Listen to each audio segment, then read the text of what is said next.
ఎందుకు సార్ మనకి ఇప్పుడు సండే న్యూస్ పేపర్స్ లోనే ఇచ్చేవాళ్ళు కథలు చాలా. కరెక్ట్. సో ఇప్పుడు మనం చూసిన పంచతంత్రం, అప్పుడు చూసిన పంచతంత్రం కూడా once upon a time paper లో వచ్చింది. ఎగ్జాక్ట్లీ పేపర్ లో వచ్చింది. అది still there are many articles on it as well. అంటే లేక కదా. అండ్ నాకు ఒక బాధాకరమైన సిచ్యువేషన్ ఏంటి అంటే బుక్స్ ని చూస్తే ఇది ఒక లెక్చరర్ చెప్పకూడదు కానీ నాకు ఇప్పుడు నేను స్కూల్ కి పోతా సార్, నాకు ఆ బుక్స్ పట్టుకోవాలని చిరాకు ఏంది అని.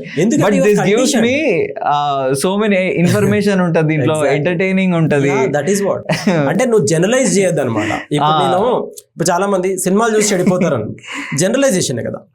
బట్ సార్ సినిమాలు చూసి చెడిపోవాలి అంటే అది అన్ని రకాలుగా ఇస్తుంది సార్.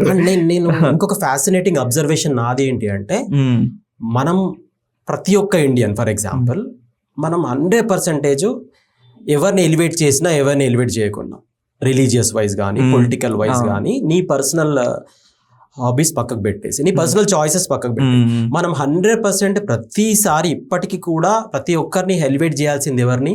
మన ఫ్రీడమ్ ఫైటర్స్. కరెక్ట్.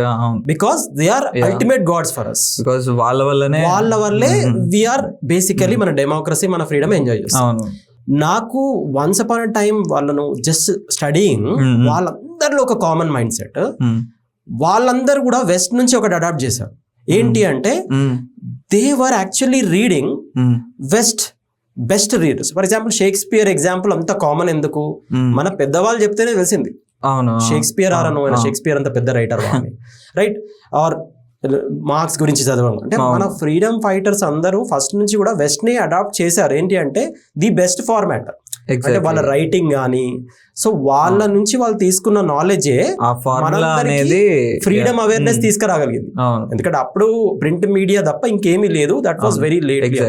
అంటే వాళ్ళ నాలెడ్జ్ ట్రాన్స్ఫర్ ఎక్కడ నుంచి జరిగింది? బుక్స్ నుంచే జరిగింది. సో అల్టిమేట్ గా ఏంటంటే వాళ్ళు కూడా బెస్ట్ ప్రాక్టీసెస్ తీసుకున్నారు వాళ్ళ నుంచి. ఫేమస్ ఎగ్జాంపుల్ ఉంటుంది, భగత్ సింగ్ ని ఉరి తీసే 2 minutes ముందు నేను నాక్ చేసినప్పుడు నేను లాస్ట్ పేజ్ చదువుతున్నాను అని అంటాడు. నేను అది మూవీలో చూసినప్పుడు it was the biggest elevation, 100 kgs తో సమానం. అంటే వాళ్ళకి రీడింగ్ అనేది అంత ఇంపాక్ట్ ఉంటుంది. బహుశా వాళ్ళ నాలెడ్జ్ ని మనం అలానే అర్థం చేసుకున్నాం. సో దాని తర్వాత నువ్వు అన్నట్టు జనరలైజేషన్ ఎప్పుడైతే చేస్తామో అమ్మ బుక్స్ అన్నప్పుడు అది కొంచెం కార్నర్ అయిపోతుంది. అవును. సో అదే సార్, అంటే always takes first point, first step. First drawback of advancing technology అంటే ఇది కూడా వస్తుంది. అబ్సల్యూట్లీ. అంటే రీడింగ్ అంటే కమ్యూనికేషన్ ఆ వాల్యూస్ తగ్గిపోవడం. There are my friends sir, but వాళ్ళకి గ్రామటికల్ గా ఇప్పుడు నేను ఏదైనా మాట్లాడినా అంటే వాళ్ళు నన్ను ఇట్లా పాయింట్ తప్పు మాట్లాడే ఇట్లా చెప్పే వాళ్ళు ఉంటారు. ఎగ్జాక్ట్లీ. బట్ వాళ్ళు అంత పర్ఫెక్ట్ ఉన్నా సరే they are not able to speak in front of 10 మంది ముందు మాట్లాడలేరు. ఎందుకు అంటే నేను కరెక్ట్ ఉన్నా, అమ్మో నేనేం తప్పులు మాట్లాడుతున్నాను, బికాస్ ల్యాక్ ఆఫ్ కమ్యూనికేషన్. అది చదవడంలో పోద్ది. అండ్ ఆ ప్రాక్టీస్ అనేది ఆబ్వియస్లీ ఒక బుక్ రీడింగ్ దగ్గర నుండే వస్తుంది. అబ్సల్యూట్లీ. అండ్ ఫస్ట్ ఇంకొక థింగ్ ఏంటంటే reading basic any art form దాని యొక్క బిగ్గెస్ట్ సక్సెస్ ఏంటి అంటే అది కల్చరల్ బ్యారియర్స్ ని బ్రేక్ చేస్తుంది. సో రీసెంట్ గా మనం ఒక కాంట్రవర్సీ చూసాం, ఇది ఇడుపు కాగితం అనేది ఒక తెలంగాణ మూవీది, తెలుగు ఫిలిం ది. First of all Telangana movie అన్న నేనన్నా తప్పే, ఒక తెలుగు మూవీ ఇడుపు కాగితం అనేది ఒక ఫస్ట్ లుక్ లాంచ్ అయ్యింది. దాని మీద ఇంటర్నెట్ లో full toxicity, full hatred, controversies. Absolutely. And general గా ఏంటంటే టాక్సిసిటీ స్ప్రెడ్ చేయడానికి, హేట్రెడ్ పెంచడానికి ఒక పర్పస్ అంటూ ఉండదు. Right, it comes from idealness and lot of negativity. So general గా ఒకవేళ Telangana movie or Andhra movie అని చూడడం స్టార్ట్ చేస్తే ఆర్ట్ ఫామ్ యొక్క మెయిన్ ఉద్దేశం ఏంటి? Right, you have to evolve as exactly. Creativeness ని మనమే బ్యారియర్స్ పెట్టేసుకోవడం. ఫర్ ఎగ్జాంపుల్ ఇప్పుడు నా మార్నింగ్ థెరపీ నడుస్తుంది ఏంటి అంటే, రీసెంట్ గా ఆ టైంలో ఎలా మిస్ అయ్యాను, నా మార్నింగ్ థెరపీ ఇప్పుడు వివేక్ సాగర్ ది నీలి మేఘంలో సాంగ్ నడుస్తుంది.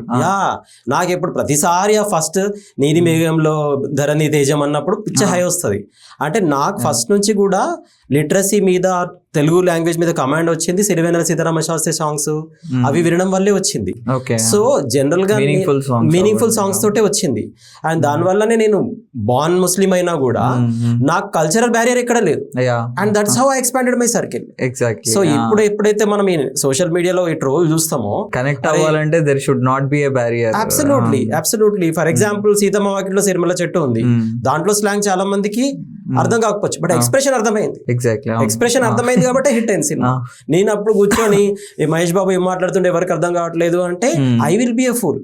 బికాస్ ఆర్ట్ మీనింగ్ ఏంటి అంటే, అండ్ దేర్ ఆర్ ఇప్పుడు ఉన్న శాతంలో కూడా ఎట్లా అంటే పడనోళ్ళే మాట్లాడతారు అండ్ పర్పస్ లేని వాళ్ళు మాట్లాడతారు. ఎగ్జాక్ట్లీ. పర్పస్ లేని ఒక ప్రాపర్ డైరెక్షన్ లేదు లైఫ్ లో ఎగ్జాక్ట్లీ అన్న పర్సన్స్. నా కల్చర్ ఉండాలి అంటే మరి హైదరాబాద్ లో ఉన్నాము, మరి ఇప్పుడు మస్కాబన్ నీ కల్చర్ కాదు కదా. రైట్. చాలా అడాప్ట్ చేసుకున్నాం సార్. మండి నీ కల్చర్ కాదు కదా. మండి. సో నీ అంటే నీకు నచ్చింది నువ్వు హ్యాపీగా చేసేసుకుంటావు, అండ్ ఏదో ఒకటి నెగటివిటీ స్ప్రెడ్ చేయడానికి మాత్రం రివ్యూలు ఇస్తాము. And that is what purpose లేనప్పుడే you come with all these things. అది రైట్ డైరెక్షన్ అనేది. అబ్సల్యూట్లీ. అండ్ రికగ్నైజేషన్ మీరు ఇంతకు ముందు చెప్పినట్టు. yes he wants some kind of attention. So book దగ్గరికి వస్తే sir, in between we felt అన్నది ఏదైతే టైటిల్ ఉందో బుక్ ది, అది అసలు ఎందుకు వచ్చింది sir? What is in between what we felt as well? General గా మనం బుక్ అన్నా స్టోరీ టెల్లింగ్ అంటే ఏం ఎక్స్పెక్ట్ చేస్తామంటే ఒక సెటప్, కొన్ని క్యారెక్టర్స్, పెద్ద కాన్ఫ్లిక్ట్, అండ్ ఆ కాన్ఫ్లిక్ట్ ఎట్లా రిజాల్వ్ అయింది అనేది స్టోరీ టెల్లింగ్ లో లాస్ట్ వరకు one of the proven formula. Correct. In between we felt అనేది పుట్టింది ఒక ఫిక్షన్ తోటో లేకపోతే ఒక పెద్ద కాన్ఫ్లిక్ట్ పాయింట్ రైజ్ చేసి దాన్ని సాల్వ్ చేసి ఒక రెగ్యులర్ స్టోరీ టెల్లింగ్ తో కాదు. Okay. When I was talking to people counselling లో, నేను ఒక రెగ్యులర్ ప్యాటర్న్ ఈ మధ్య చూసాను లాస్ట్ 3-4 years. ఓకే. ఏంటి అంటే for example very successful people కూడా I'm not happy, okay, or I'm not happy with what I'm doing. Okay. అదొకటి. అండ్ ఇంకొకటి ఏంటి అంటే why I'm not getting recognition, నేను ఇంత చేస్తున్నా కూడా. సో కొన్ని క్వశ్చన్స్ చాలా కామన్ గా అనిపించాయి. అండ్ ఈ అడుగుతున్న వాళ్ళు చాలా డిఫరెంట్ బ్యాక్గ్రౌండ్ లో ఉన్నారు. ఫర్ ఎగ్జాంపుల్ ఒక క్లయింట్ వచ్చేసి ఢిల్లీలో అడిగారు. ఓకే. వీళ్ళంతా ఎప్పుడు సార్ మీరు like last 3-4 years example. Okay. Counselling చేస్తున్నప్పుడు ఆన్లైన్ లో కానీ ఇన్ పర్సన్ కానీ. ఓకే. సో నాకు బిగ్గెస్ట్ ఫ్యాసినేషన్ ఏమనిపించింది అంటే ఢిల్లీలో ఉన్న ఒక స్టూడెంట్ కి ఆర్ తెలంగాణలో ఉన్న ఒక స్టూడెంట్ కి కోల్కతాలో ఒక ఎంప్లాయ్ ఉన్నాడు, మన హైదరాబాద్ లో ఒక ఎంప్లాయ్ ఉన్నాడు. సమ్వేర్ వాళ్ళకున్న biggest fears, biggest concerns and biggest conflicts same ఉన్నాయి. అండ్ దానికి సొల్యూషన్ అనేది బేసిక్ గా అది గివ్ అవే ఇవ్వలేం. సో ఫర్ ఎగ్జాంపుల్ మనం tea stall at sunrise అని ఉంది, ఫస్ట్ చాప్టర్ 1 ఉంది. Okay. Chai is emotion in India, right? And నేను ఒక సర్వే చదివాను, 70% of people who go to tea stall, coffee shop, ఎక్కడైనా యాక్చువల్ పర్పస్ చాయ్ అనేది తాగరు వాళ్ళు, అంటే దానికోసం పోరు. Why that addiction is. So ఆ హ్యాబిట్ అనేది వాళ్ళకి ఏంటంటే ఆ రెగ్యులర్ స్టేట్ ఆఫ్ మైండ్ నుంచి అక్కడ ఒక 10-15 minutes మాత్రం he will be the most happiest person.